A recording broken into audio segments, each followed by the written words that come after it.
जो है मेरा छठा पॉइंट, एम्प्लॉय रेफरल। मेरी वीडियो टीम के अंदर, एनिमेशन की टीम के अंदर, पोस्ट प्रोडक्शन की टीम के अंदर ज्यादातर सारे एम्प्लॉय रेफरल से आए हैं। किसी ने किसी का रेफरेंस दिया और वो आया, किसी ने किसी का अंदर के ही लोगों ने रेफरेंस दे दे करके बाहर के लोगों को हायर किया। ये मेरे पीछे कैमरामैन दीपक आज मुझको बताया कि हमारे पुराने एडिटर विशाल विष्णु के रेफरेंस से आया था। हमारे यहाँ टीम भी ऐसी, क्योंकि happy employees will bring more employees. सातवां तरीका, इंटरनल एडवर्टीजमेंट। अगर आपकी कंपनी बड़ी है और आपने एडवर्टीजमेंट निकाल दिया तो किसी डिपार्टमेंट से कोई डिपार्टमेंट में वो लोग ज्वाइन कर जाते हैं। ये मैंने मारुति से सीखा था। वो लोग इंटरनल प्रमोशन के, इंटरनल एडवर्टीजमेंट के तरीके निकालते थे, हमने भी ऐसा किया। हमारे सेल्स में एक लड़का हुआ करता था राहुल, वो ठीक ठाक काम करता था, लेकिन जिस दिन इवेंट्स, जो हमारे फिजिकल इवेंट्स होते हैं, उसकी एड निकली तो उसने सेल्स से निकल करके यहां अप्लाई किया जॉब इंटर डिपार्टमेंट, और वैसे ही इंटरव्यू हुआ जैसे फ्रेश हायरिंग का इंटरव्यू होता है, उसको सिलेक्ट कर लिया गया।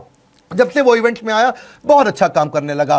Smartest business decisions you can make is to hire qualified people. बढ़िया आदमी को लेके आना आपके बिजनेस का सबसे अच्छा डिसीजन होता है। याद रखिए, सस्ता आदमी बाद में ज्यादा महंगा पड़ता है, वो कॉस्टली पड़ता है, डिसरप्टिव पड़ता है और टाइम बहुत वेस्ट कर जाता है। इसीलिए ये सबसे महंगी गलती होती है, गलत आदमी को लाना। रिक्रूटमेंट मुश्किल है, मैं मानता हूं, ये इतनी मुश्किल है कि जैसे खेत के अंदर सुई ढूंढना। खेत में सुई कैसे ढूंढोगे, क्योंकि ये है इतना इंपॉर्टेंट काम।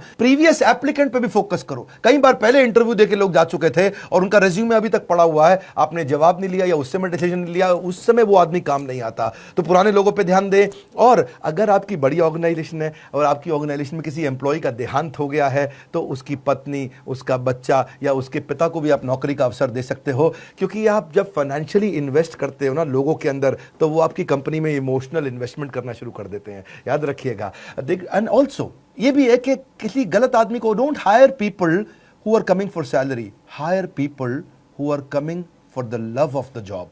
ऐसे लोग जो काम को प्रेम करते हो। फिर आप कुछ ट्रेनीज भी लेके आ सकते हो, मैनेजमेंट ट्रेनी, उनको ही एब्जॉर्ब कर लो, क्योंकि मैनेजमेंट ट्रेनी भी क्या है, अगर आपने the competition to hire will going to increase.